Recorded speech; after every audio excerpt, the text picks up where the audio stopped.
our love and our condolences out to her. Her father passed away, so it's heartfelt and like I said, we send our support and our love out to her. But I will be joined by my producer, Mark Lee, and we will be discussing some things. Well, glad to join you. And like you said, Yeah. condolences definitely go out to what Ida is going through and all in that space because it has definitely been a lot of that going on in the world. I know that two Yes. of my coworkers here at Hayti, one that I think the person had been fighting an illness for a long time, and that is our development person who is also very much involved with our youth kids doing a youth arts intensive. Her sister passed away, and Mhm. then our technical director, his sister passed away, and his sister was actually very young. I want to say she might have been in her either 20s or 30s and all in that space. So that was that saying that they say nobody knows the date or time, but it is something that we all face in life and all in that kind of spaces. So condolences go to those three individuals and anybody else that is suffering from loss Yeah, on of this course. particular day. Of course. I mean, it's insane. How people are just dropping like flies, and we're losing somebody every second, every day, every hour, every minute. And like you said, we never know the time. So I try to make sure that I treat everybody with, respect unless you give me a reason not to. And I try to be kind to people unless you give me a reason not to be. And then you have to bring that crazy bitch out, and then I have to Wait, be wait, wait a minute. You told me that you carry in your back pocket a machete and a switch, meaning a switchblade, and if people want to act stupid, that you may wind up pulling those out every once I in a do. while. I do because sometimes you got to protect yourself. You know what I'm saying? Definitely got to protect ourselves, but the scary thing about that, and I know it's something you were going to mention to the uh, other person that'll be on hopefully later on in this week or this next month that is in that space of child development and child education is that I know before we were on the air, we were talking about what's going on in the schools. I catch Hmm. mass transit and I see a lot of these kids around. And of course, I do have my two nephews. And, growing up, there was the fist fights that you would get into, and you might have somebody that might pull a switch here and there. But these kids are carrying guns. And I think in some cases, they might even be carrying bazookas and machine guns and all kinds of that firepower. So I do understand why a lot of people that are working with our youth are concerned, one, about the mental health of our youth, but also concerned about their own safety. I know that my brother works with at risk youth and does a great job of working with them and trying to get them on the straight and narrow. But, it is something that in the back of my mind I am concerned about because I don't know while he's playing video games with them and doing other things to help encourage their study habits and do other things to get them out of the bad lifestyle. I don't know that there might not be a time that he runs across a bad apple that may cause other kinds of disevil and and harm and all in that space. So it is something that we oftentimes worry about, whether it is law enforcement friends that we have or whether it's folks that are working in the teaching profession. Because we know, one, y'all don't get paid enough, and two, y'all are oftentimes put in the way of danger and all in that kind of space. Yeah, and I mean it's so sad, but you have people out there feel like teachers don't deserve raises, and they feel like we have 3 months off and every holiday, but those holidays are needed. Teachers need to recharge and get their mental health under control, and just to be able to deal with the parents and the students. I mean, because we're not dealing with the traditional student anymore. We're taking upon a lot of the things that the parents are not doing at home in terms of like their mental health, their feelings, their emotions. So a lot of that stuff is dealt with inside of the classroom and is dealt with inside of the school. So not only do we have to recharge for ourselves, we have to recharge for the children in dealing with the parents. For example, I'm one of the senior class sponsors at my school. So we've been giving out information for the past 2 years, 2.5 years to parents and seniors. I had someone today, contact me and say, oh, my daughter couldn't pay her dues. The deadline was March 24th, which was last Friday. No, the deadline was March 22nd. And it's not like we were not communicating with the parents. I put it out. We put it out on the message board to the parents. We put it in Google Classroom. We met with the kids every month up until the end of school. We still meet with the kids, giving them the information. So, it's just those things, and then they try to fault us and blame us just for simple things when we did what we were supposed to do. And not even just that, they and when I say they, I'm saying some of the parents expect us to, raise their children and handle their children and discipline their kids, but in the same voice, they tell us, we can't say nothing to their child, we can't do this, but you can't have it both ways. You can't have the educator in one capacity, trying to help and discipline your child, and then you in the other capacity saying, don't say anything to my kid. When I was coming up, and I'm quite sure when you were coming up, Mark, we had a community. the Yeah. the village could discipline your child. Nowadays it's not even like that, and so now we have these children who are running amok, who are not afraid of anyone, and who are just being right out disrespectful to adults and just cursing them out like they're grown-ups. But throughout my lifetime and throughout my tenure and my tutelage as an educator and being in education, I can say that I pretty much only had maybe like an experience of maybe 2 or 3 kids that were very disrespectful and basically cursed me out, and things like that. And I just told them put a handle on it, because at one time I wasn't a doctor. I was like, Miss, they called me a bitch. I was like, well, put a handle on it, it's Miss Bitch to you.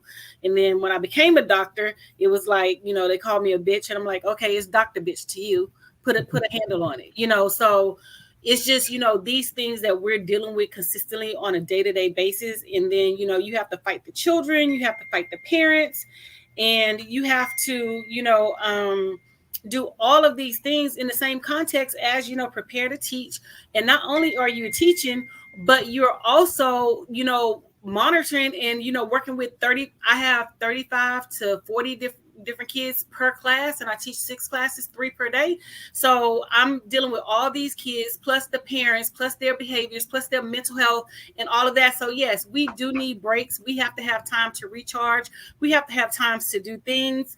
We have to have time to spend with our families, with our loved ones. And some people just don't understand that. They think that teachers should work year round, and that we should be available for somebody else's child all the time, and it just doesn't work like that. And It definitely doesn't work that way and everything. But it I doesn't. was also wondering how much of the society blame is on also our leadership when we got folks that are going to rallies and showing clips of what was basically a insurrection, as that is something that we should be encouraging, because I do see that that is something that the former president did recently, and when he was also making accusations of DeSantis being a crybaby and everything along those lines. But he's over there pumping up his base by showing pictures literally at the rally of what was going on at the insurrection and all in that kind of way. So I just wonder how much is part But of the society responsibility also on the fact that we are letting folks get away with very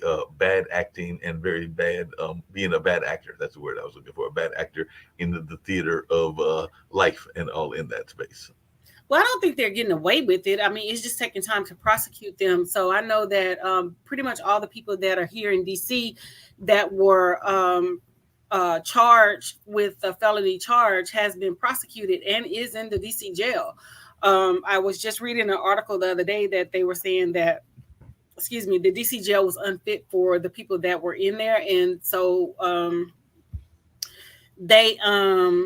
they basically went to the jail, looked at the jail, and they were saying that the jail is not unfit, is very not nice, but is up to par, is up to standard for the people that were convicted. So I'm assuming that they're trying to get transferred to another facility, but that was short-lived, because I think Republicans are saying that the jail was unfit, unkept. But I'm glad you mentioned that, and because it also ties hand in hand to education. When you dumb down education, you have a people that is not educated and don't understand. So if you don't understand and you're not educated, you don't understand how history repeats itself. And so if we're not pushing out things where the people now that are coming through the school system are being properly educated, we could possibly have another type insurrection or another coup where they're trying to overthrow the government because they don't understand the power, the systems at play. Also, you mentioned DeSantis, and there's an article that was out today that stated he basically took, well, the school system took out the show about Ruby Bridges, and everybody know who Ruby Bridges is. She helped segregate the schools in New Orleans, Louisiana, and was it Louisiana? I think it was Louisiana. She helped, integrate the schools there. And so they basically removed any, material about her and what she did. So basically, what they're trying to do is basically wipe Black history off the map, and take out the accomplishments, which Black history is American history, because without Black history there is no American history. So basically he's trying to say that what they're teaching in schools to the youth in terms of Black history is not adequate, and is not up to par, and is not good for the curriculum, basically. Yeah, So yeah. everything falls back to the education. So if No, you're education is very much an important part of what goes on. And by the way, it was at the tender age of 6 that Ruby Bridges advanced the cause of civil rights in November of 1960, so a couple of years before I was born and everything, when she became the first African American student to integrate an elementary school in the South. So, yes, she was born in Mississippi, but when Ruby was 2 years old, her parents moved their family to New Orleans, Louisiana, a part of the world that in search of better work opportunities. Ruby's birth year coincided with the U.S. Supreme Court landmark ruling in Brown versus the Board of Education, which ended racial segregation. And while there was all this resistance, she was the one that was thrown into the limelight there in Mississippi, in Louisiana, when she, along with some other students, were sent to the all-white McDonald Elementary Schools. I don't know if McDonough is still around or not, but that is the school that they integrated, and all along those lines. So that is what happened way back in 1960. I did have a quick question for you, and I was actually going to play a video. It's a video that I think you'll find interesting, because I'm always amazed, and we saw some of it going on with the whole concept of the what do you call it? The reclaiming of words, like folks using the N word in all of that space. The NWA comes to mind and everything. But there is a commercial that is out right now, and I'm hoping that this is the right one that I'm getting ready to play and everything. That it looks like some folks are trying to take on the beer industry, but also reclaim a certain word and everything. And yes, it does involve some of the people of a paler complexion, but it is a legitimate commercial. And I just wanted to know your thoughts after I play this commercial, if it's all right with you, because they are trying to reclaim a word and all. So let's check out this commercial. Roll the commercial. Here's a little known fact. Women were among the very first to brew beer ever. From Mesopotamia to the Middle Ages to colonial America, women were the ones doing the brewing. Centuries later, how did the industry pay homage to the founding mothers of beer? They put us in bikinis. Wow. Look at this wild. It's time beer made it up to women. So today, Miller Lite is on a mission to clean up not just their but the whole beer industry's Miller Lite has been scouring the internet for all this and buying it back so that they can turn it into good for women brewers. Literally, good How, you ask? Ladies, take it away. First, we turn the bad into compost. Then we feed compost to worms. Push out beautiful fertilizer. That good helps farmers grow quality hops, which is then donated to women brewers to make their own really good But there's definitely more out there. In your attic, in the garage, in your parents' basement. Send any you got into Miller Lite, and they'll turn that into good too. Oh, so here's to women, because without us, there would be no beer.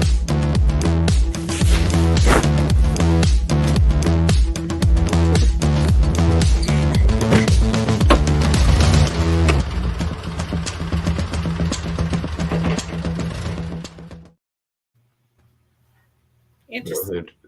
What did you think? They're trying to reclaim a part of the narrative and saying, hey, wait a minute, that was a very sexist thing that y'all used to do. So we're going to turn it into compost and have support the women folks that are in the industry. I'm sure that Harlem Brewing may be getting some of that support, and hopefully some others are getting it as well. But what was your take on it as a activist in your own right of a lot of things and all in that space? So just wondering your thoughts as you saw what that particular group of folks were doing.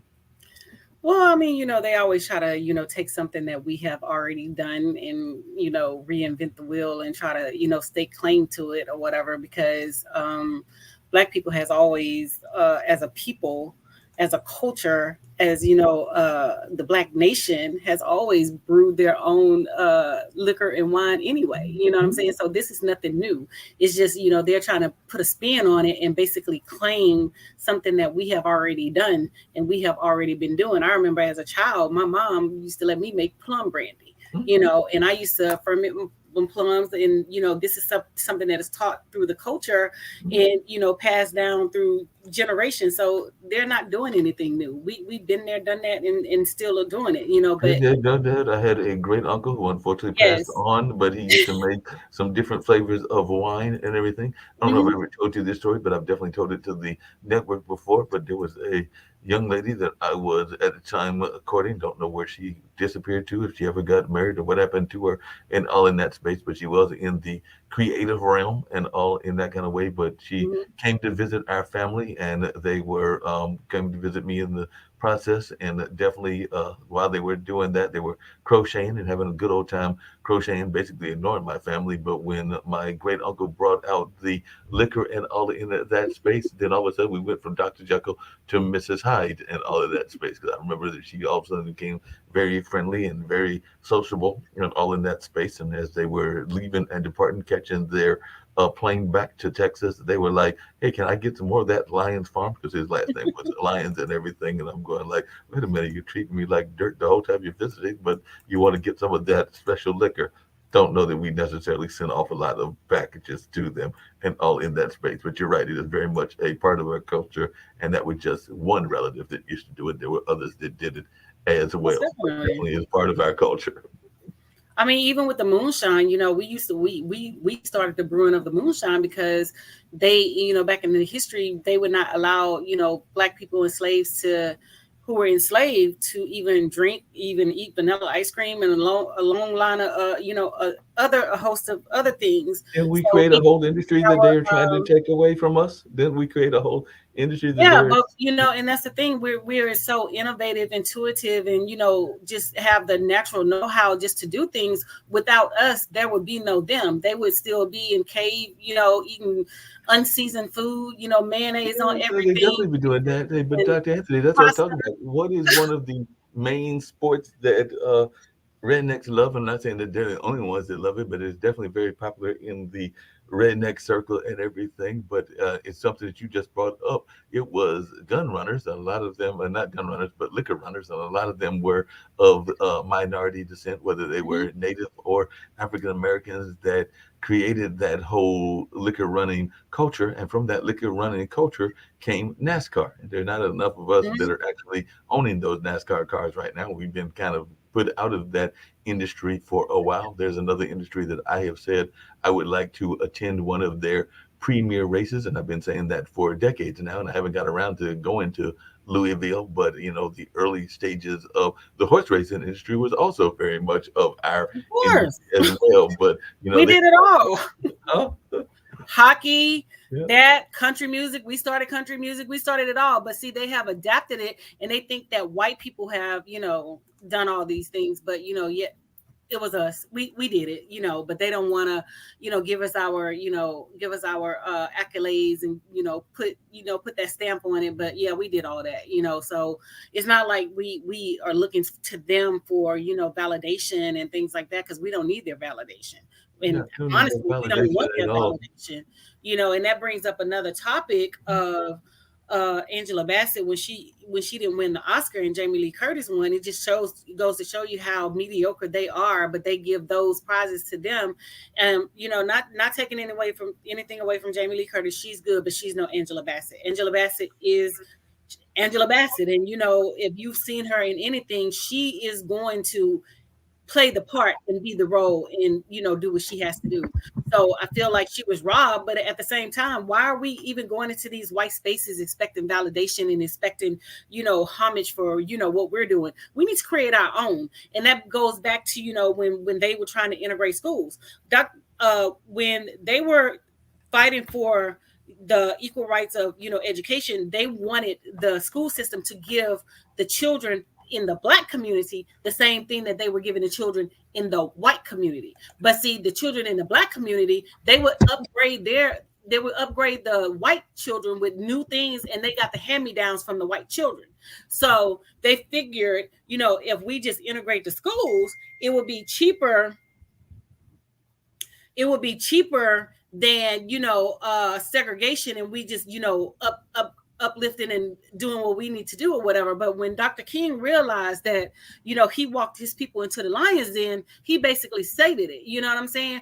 But at the same time, we as a people, we still need to step up and fight for our children and fight for, what they deserve. Because if you look at in any of the, major cities that are Black and that has like a high population of Black, those children do not receive the same materials in the same books and the same opportunities as children who are going to predominantly white schools. And it's just a fact. And that's just, even with the Robin Hood tax, when they tax your houses, your property tax pays for educators, policemen, firemen, all those things. And so when the white people are taxed, they're taxed too, but the Black people are taxed as well. But they're saying that the whites are paying more in property tax than the Blacks, and that's why their children get the better of the things. But it shouldn't be allocated, in that capacity. It should be allocated equally across the board, but it's not. No, it's not allocated equally across the board. And tax season is around the corner. We're only about 3 weeks away or something like that from tax season, and all in that space.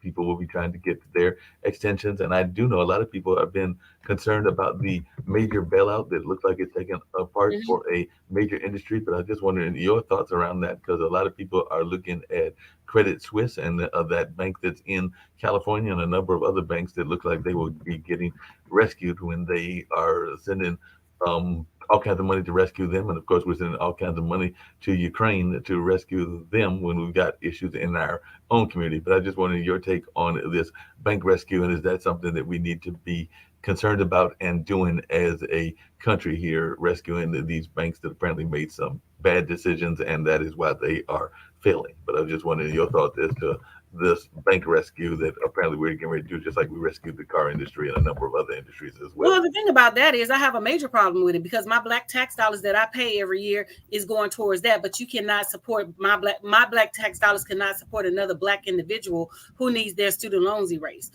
And my thing is, to the Congress people out there, especially the white Republicans, you go against, people getting $20,000 in relief to help them with some of these student loans, and to be able to actually, come out of debt with that. And you have a problem saying it's unconstitutional, but you can send billions of dollars to a country that we don't even, we are not even integrated with into Ukraine. And most of them over there were, being racist towards the African people that were there. And so I spoke about it then, because somebody in, a group text, that I'm affiliated with in the school system that I work for was basically saying that we need to support Ukraine. And I told her, no, my Black dollars don't need to support Ukraine. Why?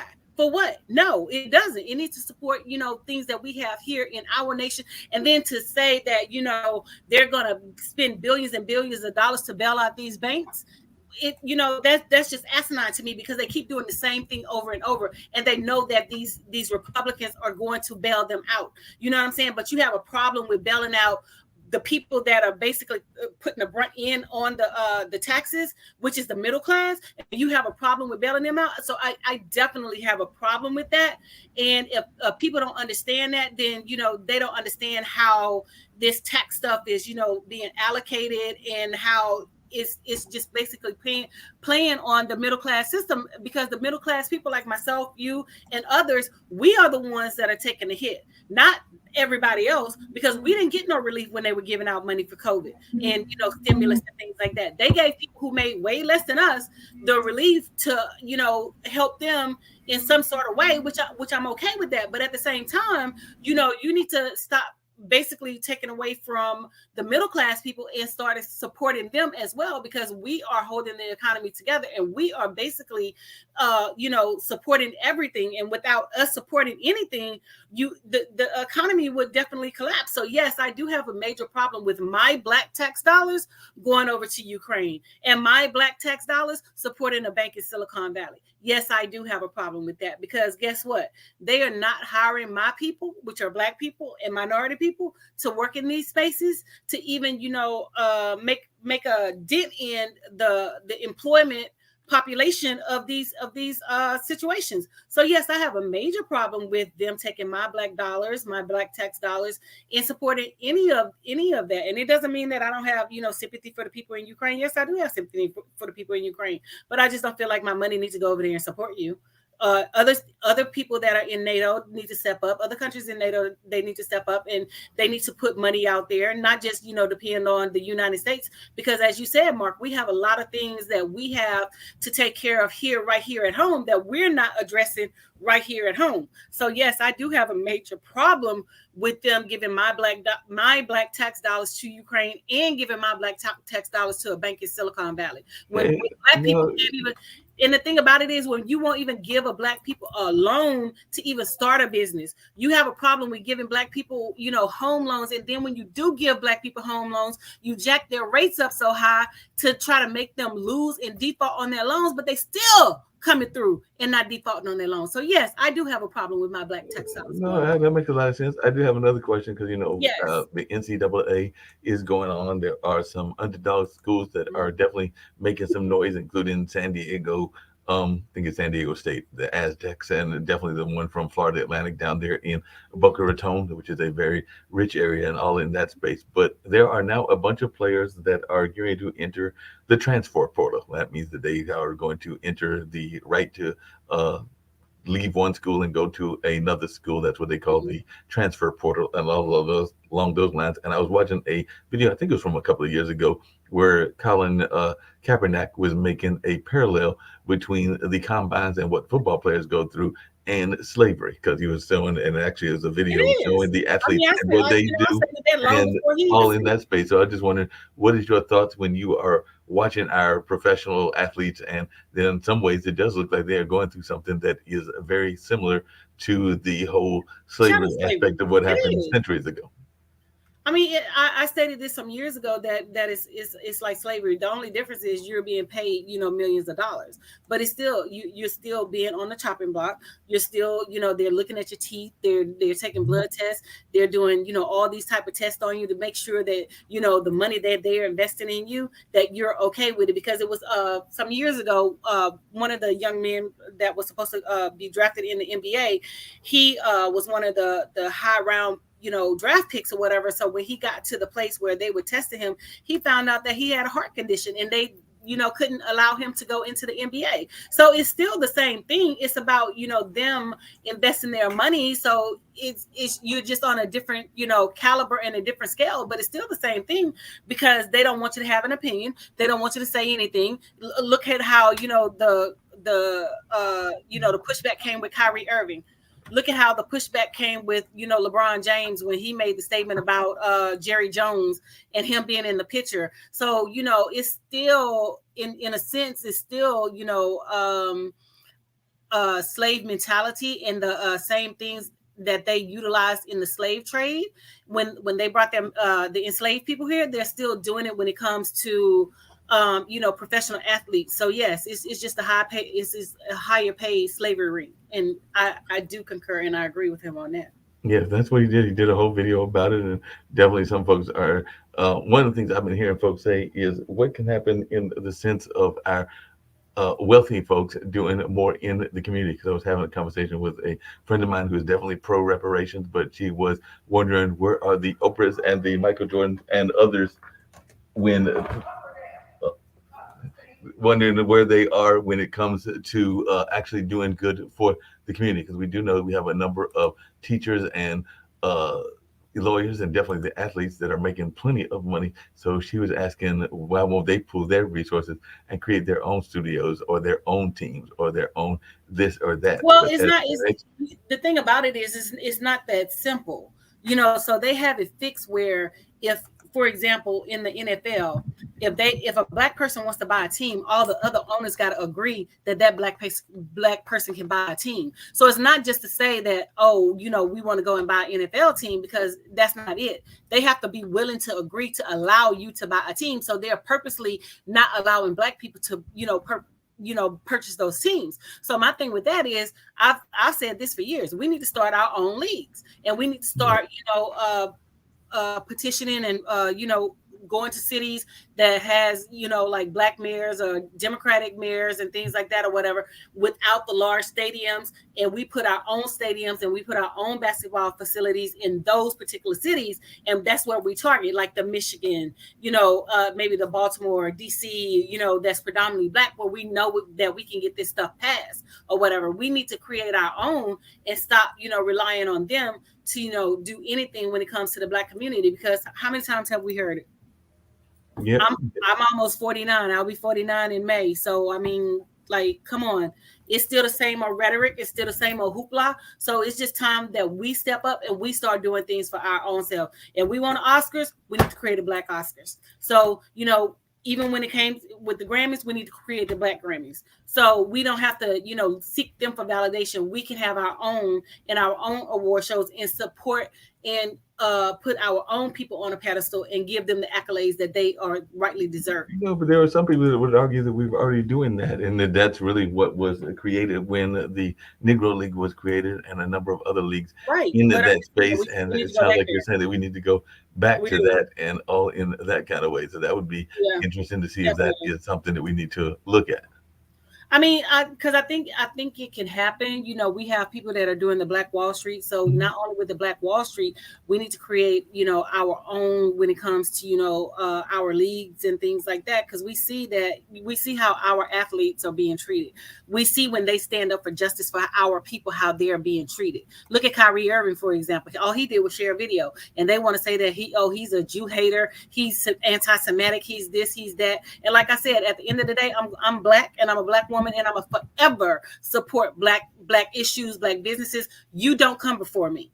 But the issue is they want us to support everything that they have going on, but we can't criticize. We can't do anything. And if we criticize, we're a hater. We're this, we're anti this, we're anti that. No, all we're saying is that we're supporting our own people, and we're not putting you before our own people, which, that's the case. We're not putting you before our own people. Even one of the actors, he said that he loves, he loves and he likes to date black women. So some of the other women in other cultures were upset and offended that he said that he loved black women, and that's what he preferred to date is black women. So why are you upset? Your white men don't say that they love to date black women. You know what I'm saying? The Asian men. But your buddy, and I'm being sarcastic. Why are you upset? Why are you upset when a black man says that he loves black women and he wants to only date black women? Why are you upset? But I hear what you're saying, but what do you say to the young rapper who is apparently floating the notion again that he is a supporter of a certain politician? Who knows, maybe he'll run for office himself as well. But apparently the rapper has Kanye West, also known as Ye, has turned to social media and claimed he likes Jewish people again, apparently regretting his anti-Semitic remarks that were condemned by many last year. So it seems that the musician realized that he can't get his dignity back without declaring love for Jewish people. So he shared a very meaningful post to describe new thoughts by making a comeback on Instagram Sunday. And he said, watching Jonah Hill in 21 Jump Street made him like Jewish people again. Let me tell you something. I don't like nobody. I don't care if you black, white, Jewish, Hispanic, polka dot, Catholic, Protestant, Baptist. I don't care. I don't like you. I don't like you. And it has nothing to do with, what you are and things like that. It's just about how you treat me and how we interact. If we don't interact, I don't like your ass. And that's just the bottom line. Being Jewish or not, I don't like people. So, it's when, you start placing these labels and these titles. But, what pisses me the fuck off is I have seen a lot of videos with Jewish people talking mad shit about black people, how they don't like us and how, they're being derogatory towards us, but nobody said that they were anti-black. You know what I'm saying? So that same energy that you giving us is that same energy that I'm going to give you back. You know what I'm saying? So that's what you put out. That's what you receive from me. So it doesn't matter, like I said, white, black, polka dot, Catholic, Protestant, whatever the hell you are, non-denominational. If I don't like you, I just don't like you, period. Yep, makes a lot of sense and everything in that space. I do have one other thing I was going to bring up in that way and all along those lines, but definitely that is very much the case, that folks are looking at these different folks and saying what they have to say in that regards also. So it'll be. I mean, and it's so funny that you said that, is because like I was reading a Facebook post on one of my a person that's connected to me on Facebook last night. So she was basically saying that she heard somebody like in their 30s, 40s or whatever, and they were in Panera and they were having a conversation and they were saying, like whenever I go to, like the closing to, buy my house, I'm going to be negotiating up until the last minute. When I go buy my car, I'm going to get this certain type of car. So she took issue with the people having that conversation inside of Panera. And so I'm just like, okay, so people can't have conversations no more. People can't talk about, their goals and what they're going to do anymore. And for a person that's uninvited to the conversation, for you to take issue with the person who was talking about their goals and their dreams and what they're going to do. And she looked at it as privileged. You know what I'm saying? Not the fact that people have to work hard and, do whatever they have to do or whatever, but it's a privilege. So I was like, I responded. And I was like, I have these conversations with certain groups of my friends. Just the other day, as a matter of fact, yesterday, we were out house hunting. So James and I, when we were sitting at the restaurant eating, we were talking about the houses and what I like and dislike and what kind of car I'm going to buy after I purchase my house. So I don't feel like, that is considered privilege. That to me is like setting goals and putting things out there that I want to accomplish and that I want to achieve for myself. But she basically had a problem with people having that conversation. So it just goes to show you how, little things that you think are innocent and, you're discussing with, your friends or whomever that you're engaged in a conversation with, people take offense to it. But I got a question for you because I didn't even know that there was a brothers, and actually in one case it's a interracial couple. In the other case, it is actually some brothers and sisters involved. But there is a new series that's out and apparently is getting some popular air and everything called Seeking Brother Husband and all in that space. So it's a new TLC series that features polyandrous couples and trios as they navigate the up and downs of adding additional husbands into their family life and everything that happens in between as couples navigate the boundaries and the life-changing decisions, according to a release that came from that particular network. So as I'm looking at this couple, one of them is Kenya, Carl, and Tiger. They are all brothers and, one sister and her two brother friends and everything in that space. And they're saying that they connected on a philosophical level. And definitely they're saying that these folks match their emotional and physical needs. And now after 10 years, they're seeking even more thrills, adventure, and attention. So they are looking at having some additional people added because maybe it'll be a third brother husband, because right now she's got one brother husband all in that space. And that is one of the couples in Houston. Like I said, there's Kim, Dustin, and Vincent, and looks like the one of them, and they're in Asheville, North Carolina. So residents Kim and Dustin have been married for 11 years, and Vincent is their first brother husband and has a great relationship with both of them. So I'm not sure where the interracial part is and who was married to whom first and everything, but it is definitely some interracial relationship going on in there in that sense. And then there is a third one that is going on in Atlanta. Of course, it'd be Atlanta, and that is Shara and her husband Patrick for 13 years. And then they added their brother Noble that came into the picture. And who knows, maybe they're going to look at other folks as well. So that series premiered on March 26th on TLC. And there's a lot of folks that are looking at that series and saying, hey, maybe this is a new way of a lifestyle and things along those lines. So what is your thoughts when you're seeing this becoming more mainstream, for lack of a better term? You know what? I'm just going to let people just do them. It's not a new way of lifestyle for me. I can't, control what other people do. And if I don't like it, I'm not going to support it. I don't watch stuff like that on TV because I feel like, when you're ingesting things into your spirit, it causes a reaction from you. So I'm just not putting certain things into my spirit and allow certain things in. So, I'm neutral. Whatever you do. I just know that I'm not doing it. You know what I'm saying? So, I can't speak on nobody else and what excites them and, what they got going on or whatever, but that's on them. That's on them. And like you said, there are some people that say what you do in your bedroom is your business. I actually had the privilege or disprivilege. I'm not sure which way it was, but I was at the corner store earlier today. And the gentleman might have been selling me some wolf tickets. He might have been telling the truth for all I know, but he was claiming that he was filming a certain couple, and it was a couple of like-minded people and all in that space. So I'm thinking it was two women and all in that space. But then he was like saying that he put down the camera at some point and got involved himself. But that was his choice and that was their choice and all along those lines. But that was what they were doing in their room. I didn't need him to announce it and everything, but apparently he wanted to announce it to the world and let folks know that these activities do take place and all in that space. I mean, we're well aware that the activities take place. I mean, you're just normalizing it now. The activities these activities have been going on for, years and years and years and years, because you heard about the swingers, you heard about this, you heard about that. So, I mean, you heard about the orgy parties, you had hedonism before any of this stuff came out, so it's been there. It's been going on for, since forever. We're just in a time and a place where it's being normalized now. So, I mean, if that's what you like, that's what you like. But I mean, I don't feel like it should be forced on everybody else, with certain things, put it on television, mainstreaming it or whatever. But, hey, to each their own. Each their own. Like I said, the only person I can control is myself. Like I said, and my TV plays on certain things. I don't watch certain stuff. Like I said, I just don't like ingesting things into my spirit, and just allowing certain stuff to come in.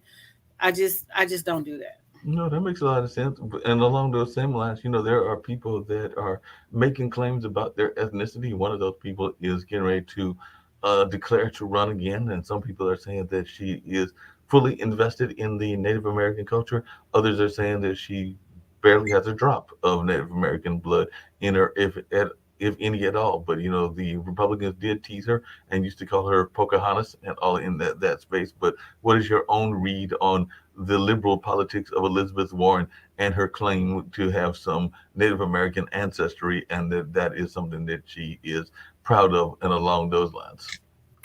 Well, I mean, everybody can claim, they're Native American or whatever, but at the end of the day, you still just got to take the the test to prove it. I mean, but I think that she's one of the politicians that has actually, walked the walk and talked the talk. And, she has backed up, what she's saying and stuff like that or whatever. I'm sorry, she's texting me. But, I mean, I do like Elizabeth Warren. To me, she is, she has been one of the ones that has, basically stood her grounds on her politics and all along those lines. There are some people that are still upset at parts of the Native American tribes, because I know for a fact that there are some folks that are looking at tribal land. Some of that tribal land, actually, there are American iconic structures that own some of that tribal land, because there are still people in the Native American tribes that would like that whole statues to go down, because technically they're on tribal land. That meaning the statues that honor our the fathers of the country, be that Lincoln, be that Washington, be that, I forgot who the other two are that are on the Mount Rushmore and all in that space. But those Mount Rushmore icons technically are on Indian land, and there are some folks in the native culture that would love to see those taken down, or maybe put up with some Indian chiefs and all along those lines. But what are your thoughts when there is a national memorial that is technically on the Indian land and all along those spaces? Because they are honoring the four presidents, and it was, I'm trying to remember them because I never remember them off the top of my head, but it is Washington, Jefferson, Theodore Roosevelt, and Abraham Lincoln. So I had two of them in that earlier. We didn't have a say in that. So I'm just like, I don't like to argue about things that I really can't control. You know what I'm saying? It was already done. And then they're doing crazy harsh, and stuff like that or whatever. So yeah. So definitely like that or whatever. So I just really don't like arguing about that. But what I can say is I do feel some type of way about the Native Americans, because so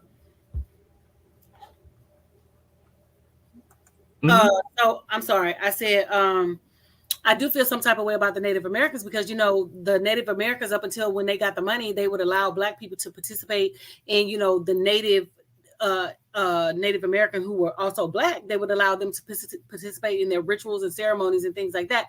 And then when they got the money, they kicked them out. You know what I'm saying? So you know, I feel some type of way about that. That's why, you know, when they were going through whatever the hell they were going through, I didn't support it. Because why should I support you when you didn't support my grandmothers, you know, who are Black and who are Native American, and you kicked them out? You know what I'm saying? So why should I support you? Like, I'm not.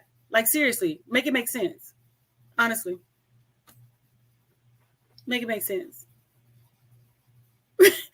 I'm Yeah. trying to help make it make sense and all along those lines, but it is hard to make sense out of these things that are going on in that sense. But you do have some folks that are willing to claim one tribe or another. And then you also have the argument where people are trying to tell us to go back to the motherland. And I wonder what would happen if everybody was told to go back to their motherland. Would they all run back to Europe, or those that are from Ukraine run back to Ukraine, or in the middle of a war? Or what exactly are they saying when there are folks that still to this day that are saying, hey, you know, America, love it or leave it? I've always been of the opinion that if you have an issue, or there's things that you want to straighten up, that it is perfectly correct to make suggestions of ways that you would change it. You know, there's that thing about if your house is messy or kind of like got issues in the house, then you can fix your own house, or you can critique your own house as well. But you got some folks who'll be like, you know, you don't like it, then you need to go to Canada. You need to go back to whichever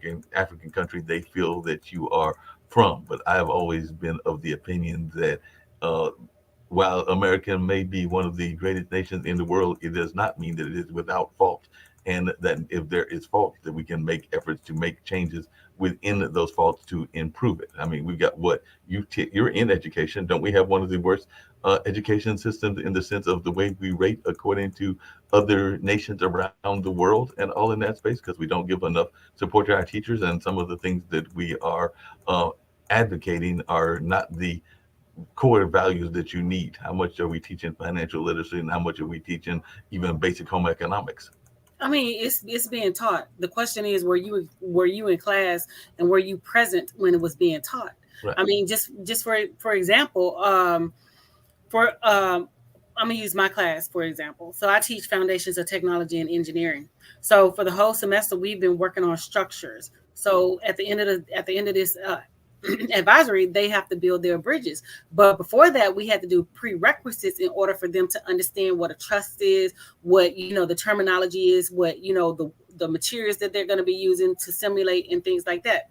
So why did I have, so the advisory and the grades are due on the 31st, which is Friday. So why did I have students just contact me today asking me, what is my student ID and what is the group ID? So you sat in class the whole time, and when I asked you, did you need help, or did you need your student ID, or did you need the group ID, which I put on the board, I just didn't put their student ID on the board. I gave it to them individually. And I asked you, did you need this? You said no, you were good, you were logged in. But now that, you know, grades are due, oh, I need my student ID, I need this. So it's not that the students are not being adequately, you know, given the information. They're not doing what they need to do with the information once they receive it.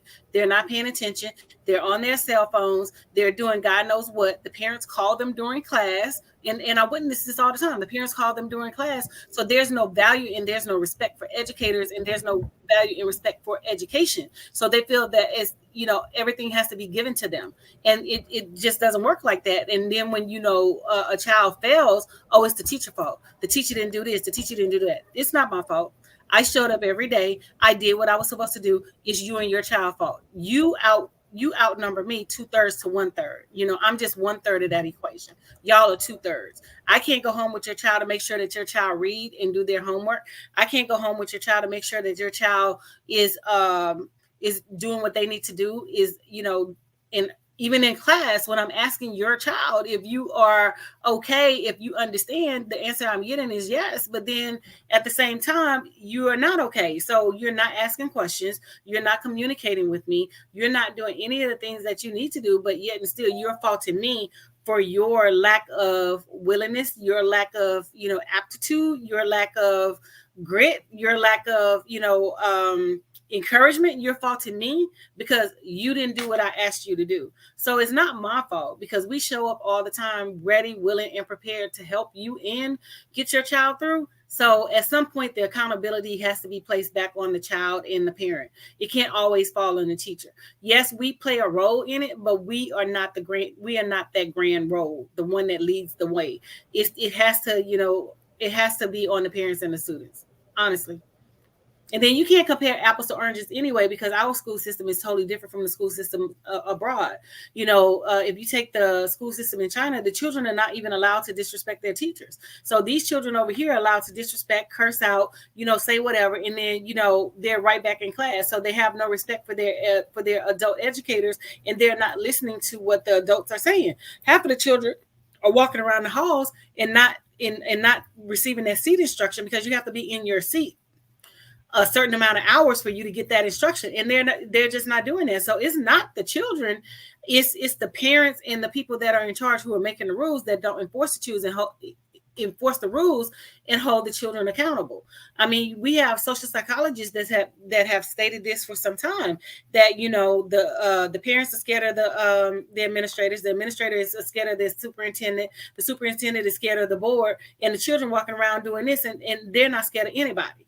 You know what I'm saying? So at some point we have to place the blame where the blame is, and that's but along those same lines, I don't know. I saw you put Donna Ford's name on there, so maybe she's going to pop in, or the latter part, or we'll bring her on another week. Another day. But I did send you the link and all of that, just in case you want to pop in or just to join the conversation. But hopefully she'll join us very shortly, and all in that way. But how much concern should we have about what I alluded to earlier, which is the amount of kids that have weapons in their possession? And I know that some schools have a lot of security. Sometimes the security is even trained security in the sense of police force, and sometimes it's guards and all along those lines. But how much should parents and just society in general be concerned about this? I think you mentioned earlier today that there was another school shooting or another shooting that happened recently, and all in that space. So how much of this is a concern that we need to have when there is too much access to weapons and too much lack of discipline of our kids in general? Well, I mean, we should really be concerned, because there is no discipline when it comes to the children. And, even in the home, when the parents discipline a child, CPS gets involved. And then, there's no discipline when it comes to the school situation. You ask for the child to be disciplined, you ask for the child to be removed. The child goes out of the class for like 10 minutes. And wrapping up the other show, we'll be starting with Maxine very shortly. Sorry about that. Yes, that's fine. So we're at a catch-22. It's like a double-edged sword, so the children are not being punished, and they're allowed to run amok. And so, yes, we should be concerned about the behavior, the weapons, and everything that's going on at this present point, because it's heightened. And a lot of children are carrying weapons because they're being bullied. They're being beat up, on the way to school. They're being targeted from school. So they feel like they have to bring the weapons to protect themselves. And sometimes the weapons do get through the doors of the school, and it comes inside. I know that we had several situations at my particular school where weapons were brought on the inside. I'm just finding this out now, but it was happening at the beginning of school. The other day, I read an article where children were being shot at going to a school in DC. So, I mean, like I said, it's a double-edged sword, and it's kind of hard to not expect the children to have something as protection, because the second that they walk outside their front doors, they are targets. So I mean, we have to do something to protect the children, but we also have to do something to protect the adults, and we also have to do something to protect the community. So makes a lot of sense, and I know we're handing down, but one of the questions I ask is it different based on the cultures? Because I do know that you deal with a lot of Hispanic kids, and there are folks that are looking at some of our kids, and of course there are not enough attention paid to some of the other kids, because we do know that if we look at the drug culture, we can see the ways that the drug culture is treated differently. Crack and cocaine are basically the same thing, but if they are from a certain class and a certain race, you may get away with it because you are having access to the lawyers and all in that space. I just wonder if you could speak. Well, I mean, things are different in that sense. I'm gonna just put it like this: when the Black epidemic was happening with the cracking cocaine and things like that in the Black neighborhood, Nancy Reagan said, "Just say no." There was no really initiatives put into place to combat, because we already know that the Reaganomics, which was her husband Reagan, had a war on drugs and had a war on the Black community. And also, even with what's his name, for the FBI guy, J. Edgar Hoover, when they had these wars against Black people, and and she just said no. So to me, with that, to the other folks that are opioids, just say no.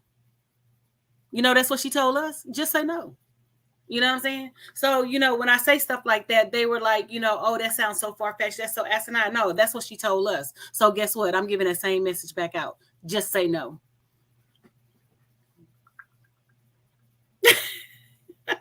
Your mic is muted.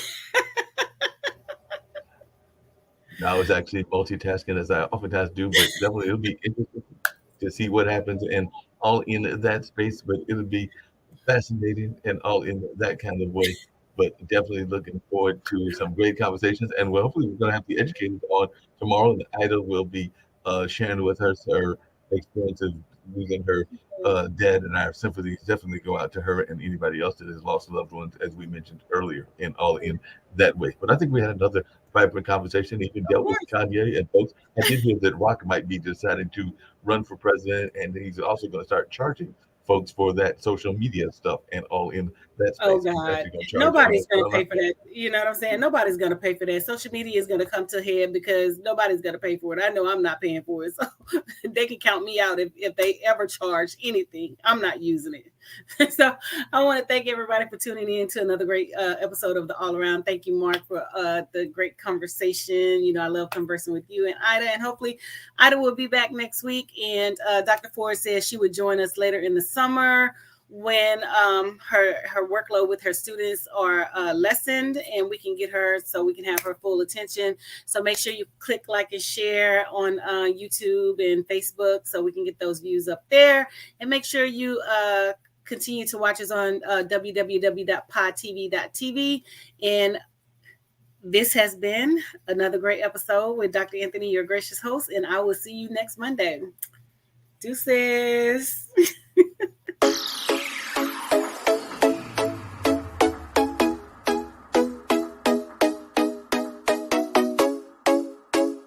What's up? What's up? What's up?